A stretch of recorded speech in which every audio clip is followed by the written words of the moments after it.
Buenos días amigos, bienvenidos a Foro de Opinión por Teleradio América, cubriendo todo el territorio del país y el resto del mundo. Aquí estamos en este sábado en la mañana, estamos en compañía del colega y amigo Leo Oviedo, quien va a compartir con nosotros esta nueva emisión del programa Foro de Opinión. Saludos, Leo, buenos días. Muy buenos días, Johnny Vázquez, aquí apoyando y compartiendo obviamente con la teleaudiencia de Rubén Tejeda. El hombre ha estado feliz celebrando el triunfo de la República Dominicana en materia de deportes.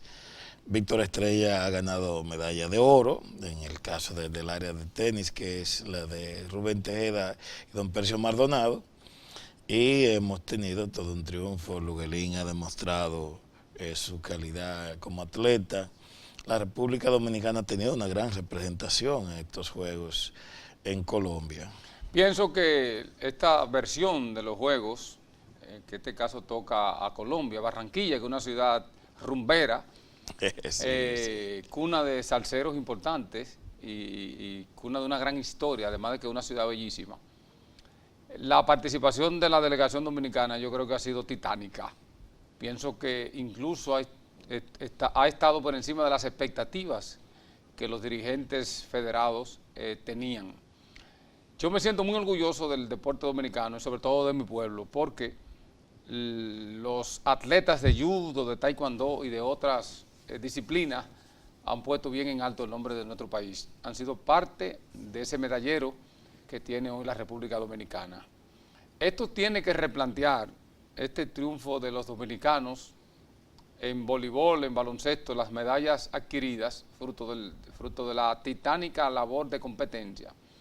Esto tiene que replantear una política del Estado dominicano en favor del deporte. Creo entonces que, por ejemplo, Monteplata, que tiene dos medallas de oro, una en taekwondo y otra en atletismo con Luguelín, pero si el Estado dominicano destina y obliga a las empresas a que parte de su presupuesto sea invertido en deporte, yo creo que podemos tener nosotros una participación mayor en juegos venideros. Por lo tanto, yo creo que la República Dominicana no debe darle más que un recibimiento a esos atletas, que eso implique mejoramiento de su calidad de vida y sobre todo en las casas que viven, porque la hemos estado viendo. Muy acertada tu opinión, Johnny, porque justamente los atletas, fundamentalmente los atletas, han demostrado a las autoridades, al sector empresarial que ha tenido algún incursionamiento, que la inversión en el deporte es más que justificada. Tal y como tú revelas, no estábamos tan seguros de que nosotros íbamos a tener una respuesta en medallas y la calidad de esas medallas a partir de los juegos que se producen, porque en la condición anónima y muchas veces sin el apoyo necesario que practican nuestros atletas, entonces no tiene una razón para hacerse expectativas. ¿Qué ha acontecido? Que esos muchachos han puesto lo que es su disciplina, lo que es su aspiración, lo que es su corazón, sus garras, para que la República Dominicana tenga una feliz representación. Y eso es lo menos que puede hacerse homenaje, es incentivando la inversión, haciendo colectiva la política del Estado y del sector privado en favor de los atletas. Da pena, y tú que conoces la gente que trabaja en el área de boxeo, por ejemplo, en los pueblos, ese boxeo que es en este orden amateur, cómo tienen que estar viviendo para hacer algunos proyectos, ¿no? Tienen que estar en medio de comunicación solicitando apoyo, y eso es innecesario si se sabe que si queremos una juventud sana, a esa juventud hay que darle oportunidades. Si yo fuera el presidente de la República, emitiera un decreto con un artículo único que dijera lo siguiente: a partir de la fecha es obligatorio que el Ministerio de Deportes contrate a un canal de televisión para llevarle al país la participación de cada ciudadano dominicano atleta que tenga una competencia internacional. Da gusto prender la televisora mexicana, los canales mexicanos, 5 o 6 canales con las competencias de sus atletas. Pero Cuba, señores, en Cuba eso es obligatorio. Donde va a competir un atleta cubano, eso lo transmiten en vivo, directo, hacia el pueblo cubano. ¿Por qué la República Dominicana no tiene con tantos canales privados que el Estado pudiera incluso contratarlo, como hacen las grandes ligas, como hace el béisbol invernal dominicano? Yo creo que eso tiene que ser un mandato presidencial, porque los ministros aquí se desentienden de eso, y yo pienso que debe haber una obligación. Yo recuerdo cuando ganó la primera medalla del país Félix Sánchez, nosotros donde yo trabajo se transmitió en vivo, hubo que comprar unos derechos. Y el país se paralizó. Me acuerdo yo que Leonel Fernández era presidente y en Palacio pararon todos para ver, y ganó la medalla de oro. Entonces, yo creo que eso enaltece nuestra dominicanidad y además le da orgullo al dominicano. Hay un canal por excelencia. Yo planteo 2 cosas. Un canal local que se haga ¿cómo se llama esto? Un estudio para ver el que tiene mayor audiencia, 1, y 2, Telemicro Internacional, pudiera ser para el exterior, para los dominicanos que están en el exterior, que no lo vean por otro canal que no sea por su canal. Entonces yo creo que con eso podemos incentivar a nuestros atletas, y además de que yo creo finalmente en esa parte que el Estado debe mejorar las condiciones de vida de los atletas. Indudablemente que esa propuesta tuya es una propuesta popular de filosofía deportiva, de la dominicanidad.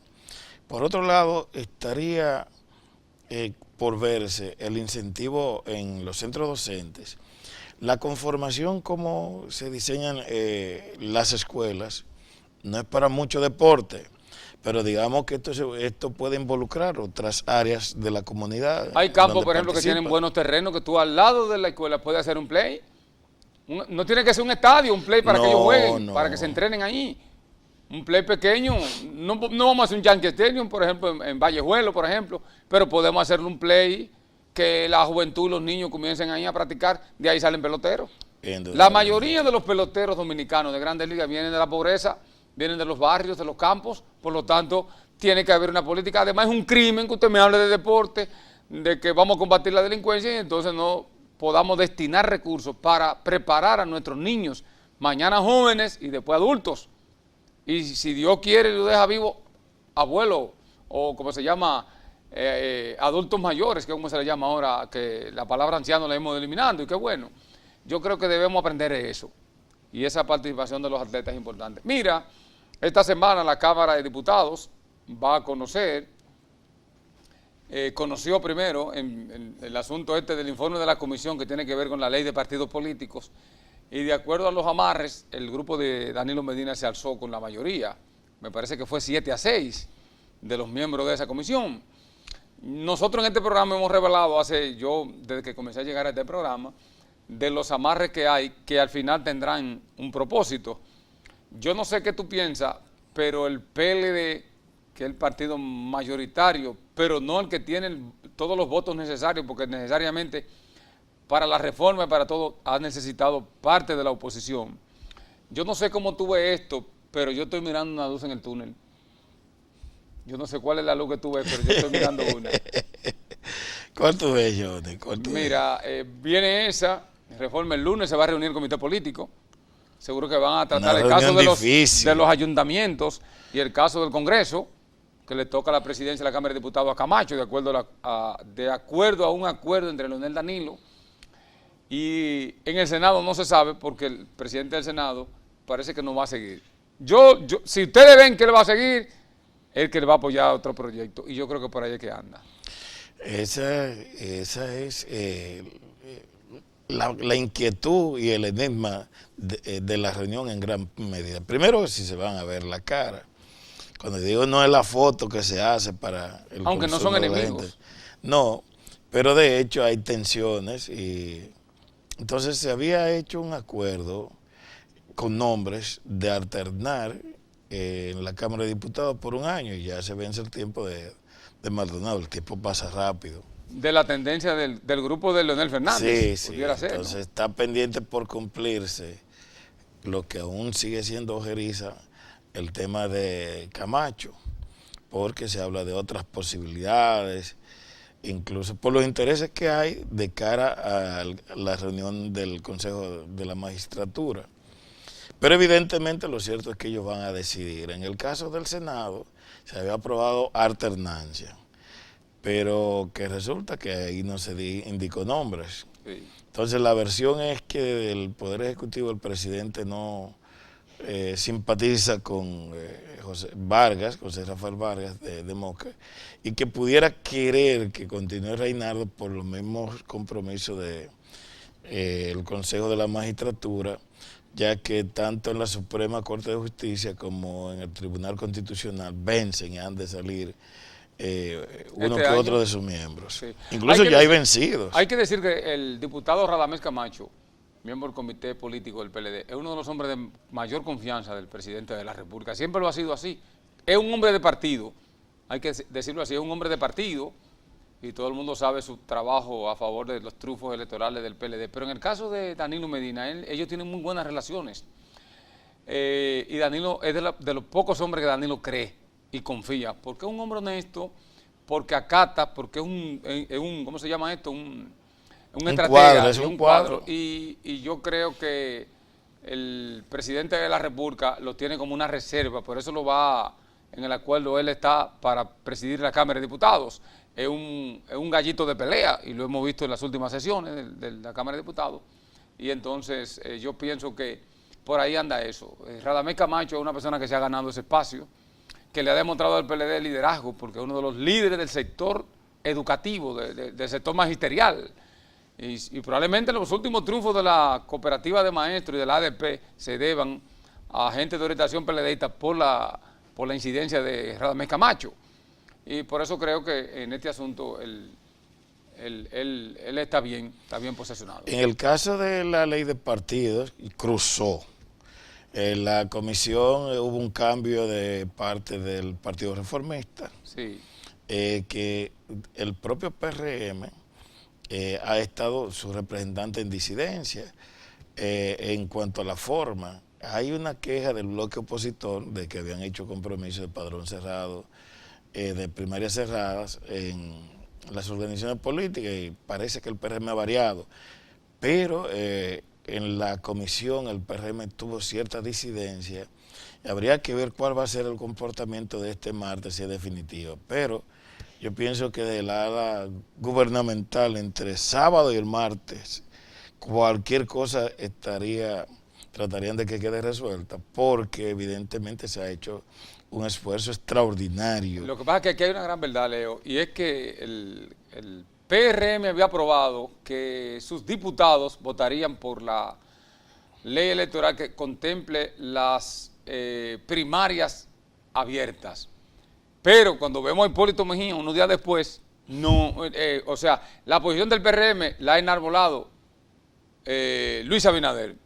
Sin embargo, el grupo de Hipólito Mejía, yo tengo informes de que no va a aprobar, los diputados que siguen a Hipólito Mejía no van a votar por las primarias cerradas, sino abiertas, como plantea Danilo Medina, el presidente Danilo Medina. Entonces ahí hay una especie de dispersión entre esa posición, y por eso, ¿a qué nos va a llevar eso? Ustedes verán.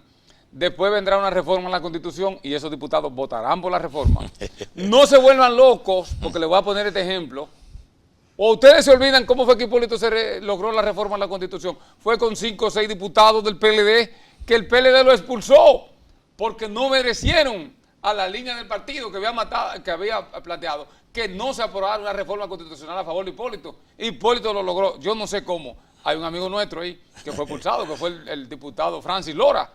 Muy danilita toda la vida, por cierto. Sí, sí. Y después el PLD, para ganar las elecciones y volver al poder, recogió a esa gente otra vez, ahí están en el partido. Lo que quiere decir que no se vuelvan locos, porque Hipólito no apoya al grupo de Abinader. Hipólito ha mantenido una actitud disidente del grupo Abinader, y él se ampara en que esa fue su posición original, pero evidentemente Hipólito lleva una actitud de contradecir a Abinader en el fondo. Lo deja que avance, cuando el partido va cogiendo galones, lo sí. baja. Evidentemente que lo que va a pasar ahora esto es un choque de intereses, es a futuro, es decir, lo que se apruebe en la ley electoral va a tener repercusiones en las elecciones del 2020. Aquí no se sabe dónde está el dinero y pienso entonces que todo terminará apoyando una reforma a la Constitución para restablecer a Danilo Medina, porque el grupo de Danilo Medina se resiste a que él no sea el candidato, porque de acuerdo a los informes que tienen ellos de medición, él sobrepasa el 55% de la aceptación. Y eso lo hace a ellos tener un enfrentamiento abierto entre el grupo de Leonel Fernández y el grupo danilista. Por eso tuve choque de uno y otro. En gran medida lo que no quiere ese grupo es bajar, Johnny. No, pero es como... Y además que desde arriba calcular cómo bajar, todavía decidido, bueno, ya no se puede calcular cómo bajar. Se le teme mucho a las garras del tigre. Así es. Vamos a nuestra primera pausa aquí en Foro de Opinión. Después de la pausa, volvemos con otros temas de interés nacional.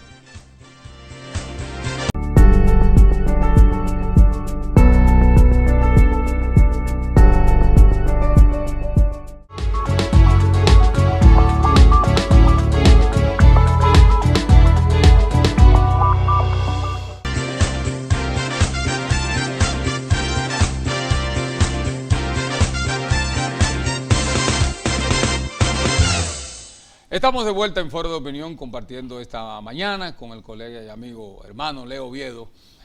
Miren, el país tiene que ponerle atención a las cifras de accidentes en el mundo. Sin probable, estamos en primer lugar de causa de fallecimiento por accidente.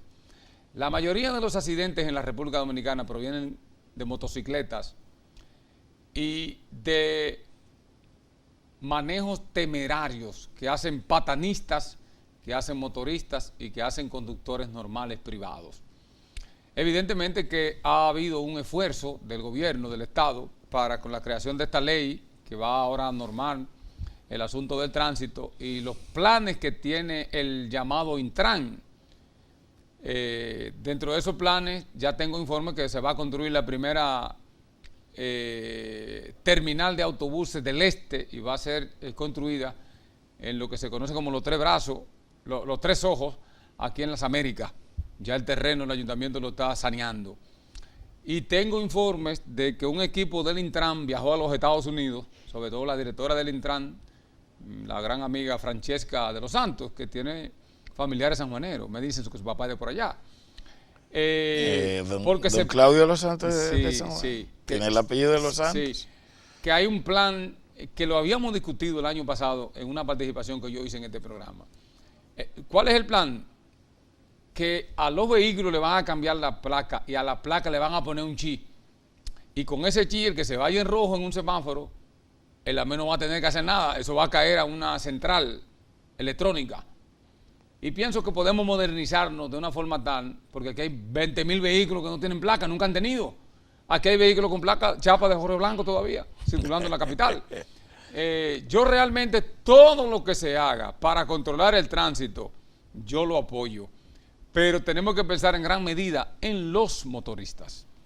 En definitiva, ha habido una déficit y una inmoralidad de parte de los gobiernos, hasta el punto de que una buena parte del millón y tanto de motocicletas no se le ha podido identificar ni asignar placas, porque en la importación vinieron como piezas. Sí. Y muchas tiendas de motocicletas le venden tienda de repuestos. Sí. Esa es la y le venden el motor, sí. le venden la motocicleta al interesado. El interesado lo compra de buena fe y después se cansa de pedir que le entreguen la matrícula y nunca sucede. Sí. Y lo que se haga aquí es de urgencia ya. Cada fin de semana, en reporte de cualquier pueblo, usted nota 2, 3 y 4 muertos por pueblos. ¿Y qué? Motocicletas. Ayer yo, sí. Ahí en la 30 de mayo, veía yo un camión volteo que prácticamente no cayó al mar porque quedó en la parte más inferior del arrecife. Y cuando observo, entonces cubierto un cadáver, un cuerpo de una persona y una motocicleta destruida. Pero eso no es una ocasión. La juventud a veces parece que ellos creen que volvemos rápido a la vida porque ellos tienen tan poco interés en su vida. Por la vida. Ahí en el pueblo nuestro, uno de los principales coordinadores del equipo de estas motoras grandes, falleció en un accidente ahí. La semana pasada. En las matas de Farfán, carretera de las matas de Farfán. Pero ahí fue por la vagancia de animales, de que esa es otra cosa, irresponsabilidad de los ayuntamientos. También. Porque la gente no sabe, parece mentira. En gobierno un poco atrasado, estábamos más adelantados en una cosa. ¿Por qué? Un animal usted tiene que declararlo y estamparlo y registrarlo. Ese animal se zafa, se suelta en una finca y va y hace un daño. Con ese animal se descubre quién es el dueño y el dueño paga los daños. Fíjense bien y miren el tiempo que estamos, el tiempo de la tecnología y la computadora. Sí. Y las vacas y los caballos y los mulos y los burros andan en las carreteras causando accidentes trágicos como ese que tú refieres. Mira, aquí hay otro sector que el Intran tiene que sentarse con ellos a hablar seriamente.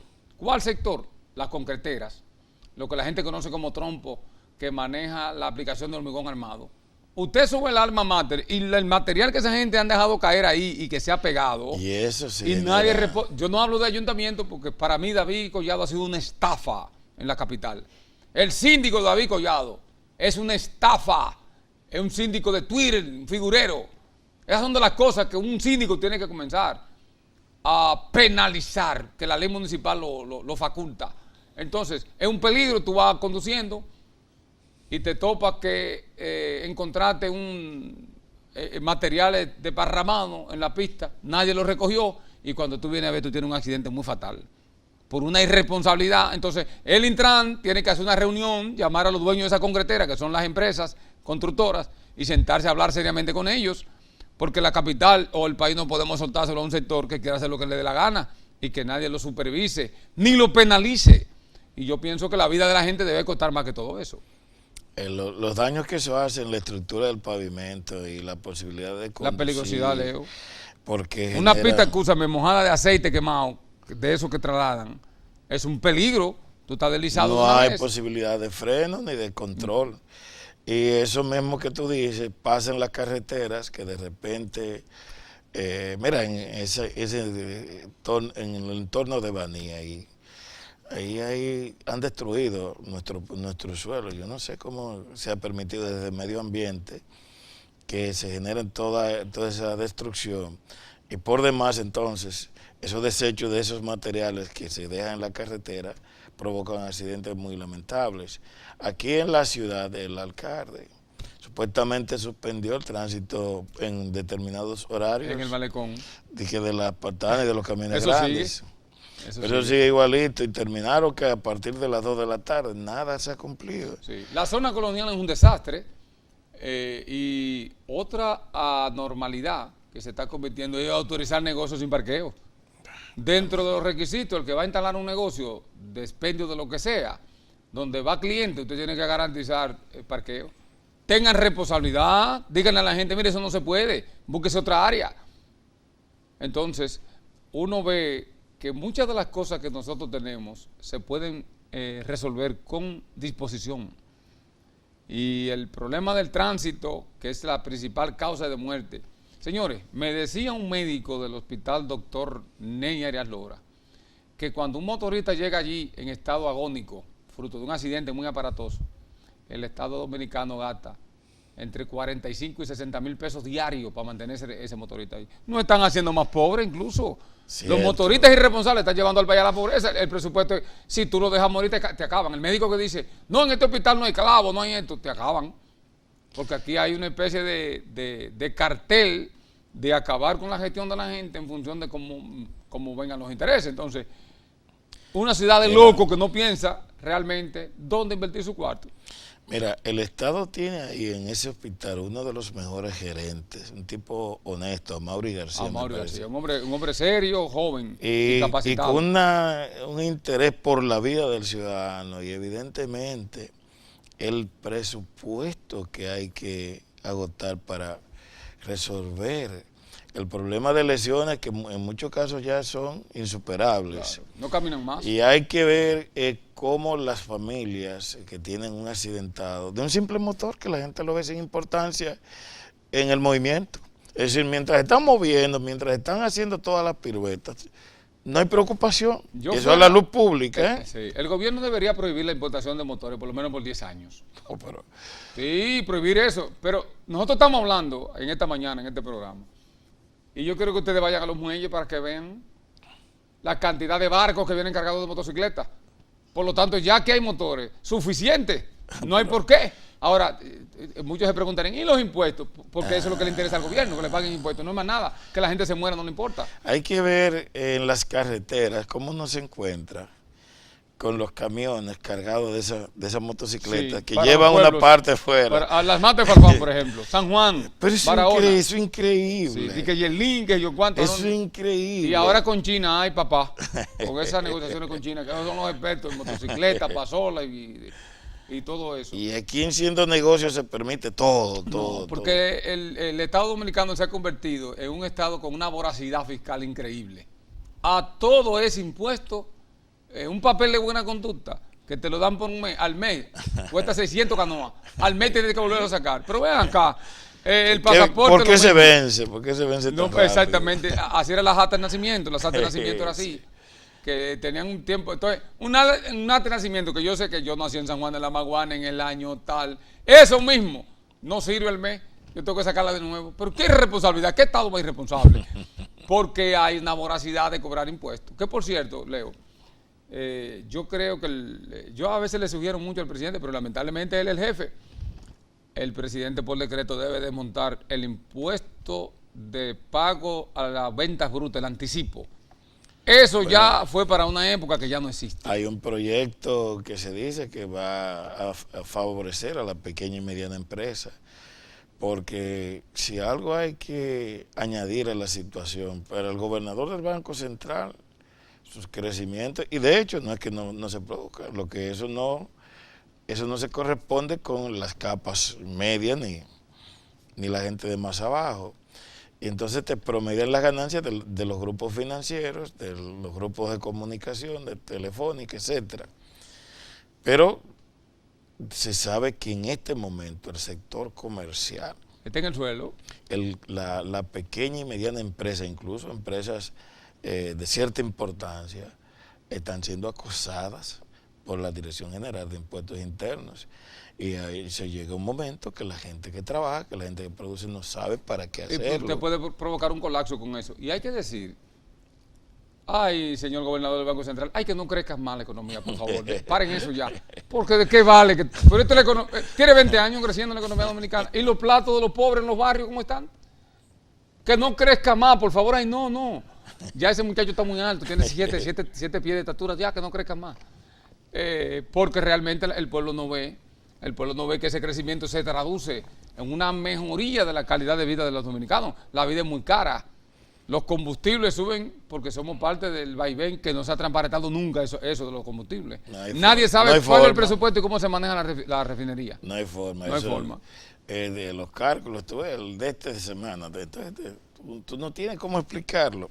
Y el gobierno ha ido apuntando y clavando la banderita en el gas licuado, el petróleo. Sí. Porque, está a 100 y pico el galón. Porque también otra petición. Yo estoy vivo porque yo no compro nada de eso en mi casa. Mando a comprarlo porque si yo voy, yo creo que me da un infarto. Otra petición, quizás tú le vas a pedir que no sea tan eficiente la Oficina Nacional de Estadística, porque cuando apareció ese dato, uno se da cuenta por qué el gran interés de incrementar los precios del gas licuado del petróleo, toda vez que ya está apareciendo que el 35% del combustible que consume la gente es ese. Sobre todo en el transporte urbano. Entonces, ahí es que está el gas. Como el gobierno ve que se incrementa tanto el consumo de eso, entonces vamos a golpear ahí y terminan golpeando. Por una cuestión sencilla, para que la gente no pueda entender. Yo no hablo con economistas, tú no le vas a ganar nunca. Los economistas de aquí viven mejor que Donald Trump, la mayoría. Miren, ¿ustedes saben cuál es? Hay un sector que he leído muy bien ahora, que es de los abogados constitucionales. Sí, pero oigan esto del transporte. ¿Qué pasa? Que en una casa, por lo menos 20 o 25 o 30 días dura el tanque de gas, pero el conductor, transporte, lo usa diario.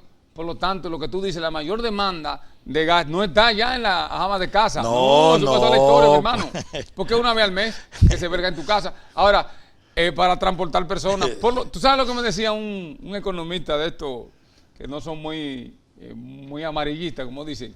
Mira, por cada motorista diario, el Estado limpio, neto, le deja a un motorista 500 pesos diarios de impuestos en el combustible que usa. Ustedes están oyendo lo que yo estoy diciendo. Si yo me dedico al motoconcho, en mi diario vivir de trabajar todos los días, diario el Estado se beneficia con 500 toletes de ese trabajo diario. ¿Cuántos motores hay, dijo los impuestos internos? 2,5 millones de motores en el país entero. Así es. Para que la gente mida. A mí que nadie me hable de numeritos, hábleme de realidad. Esa es la realidad. Lo grande es que ese motorista tiene que pagar el combustible al mismo precio del que anda en el jipetón que parece que parece un barco. Sí. Ese por un lado, y por otro lado, la verdad es que este país está feo. Mucha gente lo ve aquí en la Nacaona, lo ve por allá, lo ve de que los bárbaros. El desempleo. Yo no sé tú, pero yo hablo con los jóvenes que hablo, con el 99.9%, me dicen que cómo lo puedo ayudar a conseguir un empleo. Y a uno le parte el alma que uno no puede ayudar. Sí, 99.9. Es de 1001 que tú hablas. ¿Dónde tú estás? No, yo no trabajo. Un solo te puede decir que tiene un trabajito. Señores, eso hay que mejorarlo este país. Ese es un tema que están los datos ahí, pero no se hacen transformaciones. Sin embargo, parte del desaliento de la juventud y de que se incorporan a malas prácticas es justamente, si hay un nicho donde donde el desempleo es grave, es justamente la juventud. Tú te encuentras generalmente, y sé que lo está diciendo, gente que tienen los títulos, gente joven. La universidad está llena fundamentalmente de mujeres jóvenes. ¿Y a qué se te acerca? Te dicen el deseo de que le ayude a conseguir un empleo. Termina la ingeniería. Y entonces lo que te dicen ahora mismo los ingenieros es que la cosa está difícil, los trabajos están lentos. Y son pocas las compañías que tienen ese renglón de la vida. Vamos a nuestra última pausa aquí en Foro de Opinión. Después de la pausa venimos ya con los comentarios finales.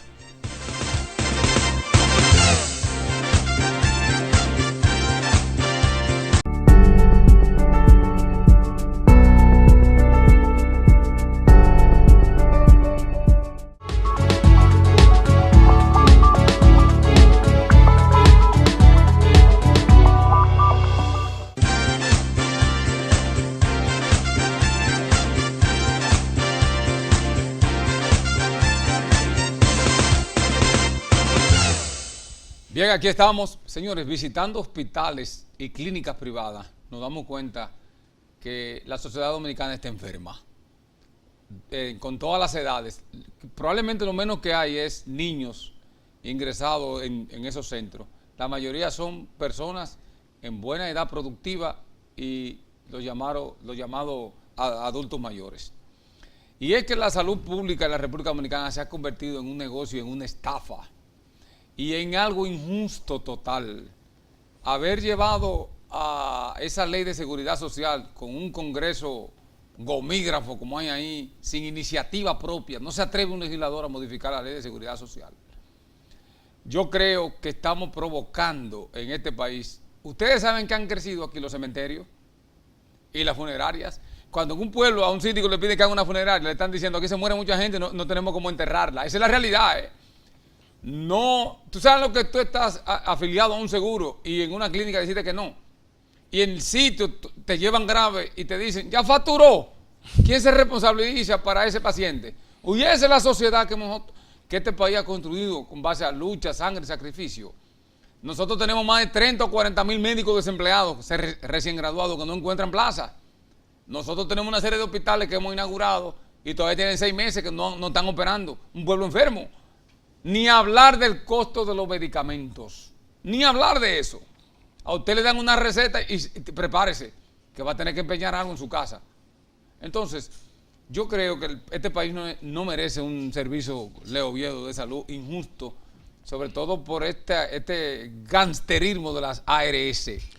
Y resulta, Johnny, que ese tema, te das cuenta que no hay sensibilidad de parte del gobierno, pero la oposición tampoco pone énfasis en él, porque detrás del negocio de la ARS están los grupos financieros y nadie quiere chocar con ese sector. En el país, cada vez más, la salud es un patrimonio, es un derecho que lo tienen menos. Es un derecho universal. Pero lo tienen menos. Y el terror de la gente, primero, cuando le indican la analítica, entonces ahora resulta que si tiene algún segurito, eso hay que el copago, y se le ingenian las ARS por rechazar cualquier error. Yo digo que en la receta ellos viven acechando que haya un rabito que no coincide, entonces que eso no se toma y no se cumple. Y entonces lo grande es que no hay una supervisión, no hay una autoridad de parte del Estado. Ni una voluntad. No, jamás. No hay, voluntad. Hay un congreso que está, este congreso parece que está vendido. Un congreso que tú me dices a mí 10 años después, la ley de seguridad social, creo que fue en el gobierno de Hipólito Mejía que entró en vigencia. ¿Cómo es posible que el Congreso no haya revisado esa ley? ¿Por qué? ¿Qué lo lleva? ¿Qué lo ata? Porque estamos hablando, pero ahora se apiaron ahí diciendo, no, ese dinero debe ir al sector financiero para nosotros negociar. O sea, ese dinero de ustedes, ese dinero de nosotros los contribuyentes. Pero no hay un gobierno, no hay un Congreso que sirva para nada, para parar esas pretensiones, porque en todo eso, yo no quiero decir, pero cuando un Congreso mantiene una actitud muda, en silencio, a mí eso me resulta sospechoso. Evidentemente, porque hay un cuerpo que puede decidir y están para representarnos, pero evidentemente en esos temas trascendentales el Congreso de la República Dominicana lo hace hacia atrás. Ahí está la ley del agua, Johnny. El tema de la ley del agua está descansando y eso siempre engavetado, nunca se aborda. Nunca se aborda ese tema porque se ha querido privatizar a un nivel que los generadores quieren hasta el agua de las presas controlar. Que no han invertido un peso. El Estado Dominicano. La verdad es que uno pinta un panorama de este país. Hay gente que puede. Yo tengo un amigo que vive en Puerto Rico, el Piti, amigo de infancia, éramos músicos juntos, y él ve el programa allá en Puerto Rico. Y si él no ve estos programas, él no se entera realmente de lo que está pasando. Aquí se le vende. Santo Domingo lo tiene todo. Esa es una campaña que tiene el ministro de Turismo, que nunca ha ido a Boca Chica, que es la principal playa. La más famosa de la República Dominicana no es Bávaro, es Boca Chica en Europa. Y él nunca ha ido. Él no sabe cómo está eso ahí. Pero el sur no tiene turismo. San Juan, ¿dónde está el Ministerio de Turismo? En San Juan, en Elías Piña. Y tú dirías, pero son pueblos que necesitan y que merecen que son parte de este país. Sin esos pueblos, este país no fuera independiente. Y a propósito, por ejemplo, ahora que se habla de las relaciones con China, a los chinos no les interesa playa. No, exacto. Y decirle al presidente de la República que vi ahí que van a remodelar el Faro a Colón. ¿Y qué del Corral de los Indios? ¿Por qué no se van a remodelar un monumento al ladronazo más grande y al saqueador más grande y al que extinguió la raza indígena? Y sin embargo, un monumento referente a la dignidad del pueblo dominicano, como el Corral de los Indios, donde vivía Nacaona y ese cacicaco que estaban por allá, ahí no hay nada. Fíjense qué sociedad es esta, que niega su propia cultura y sus propios orígenes. Y de hecho, entre las exposiciones de obras trascendentales que esta gestión se comprometió y mostró a los sanjuaneros y al país, fue ese del Corral de los Indios. Y el presidente de la República de Sanjuanero debería tener una condescendencia histórica, porque yo he dicho, yo soy un profano, yo he dicho que Anacaona fue la primera mujer asesinada en este país, fue ahorcada. Entonces, ahí comienza la violencia intrafamiliar en lo que es el Nuevo Mundo. Por lo tanto, nosotros tenemos moral para plantear eso. Leo, te agradezco que haya compartido conmigo esta versión de... Johnny, siempre para mí es un placer, siempre es un placer, evidentemente. Yo espero que ya el próximo sábado esté con nosotros el colega Rubén Darío Tejeda. Señores, gracias por habernos soportado en esta semana en Foro de Opinión. Tengan feliz fin de semana. Nos vemos el próximo sábado.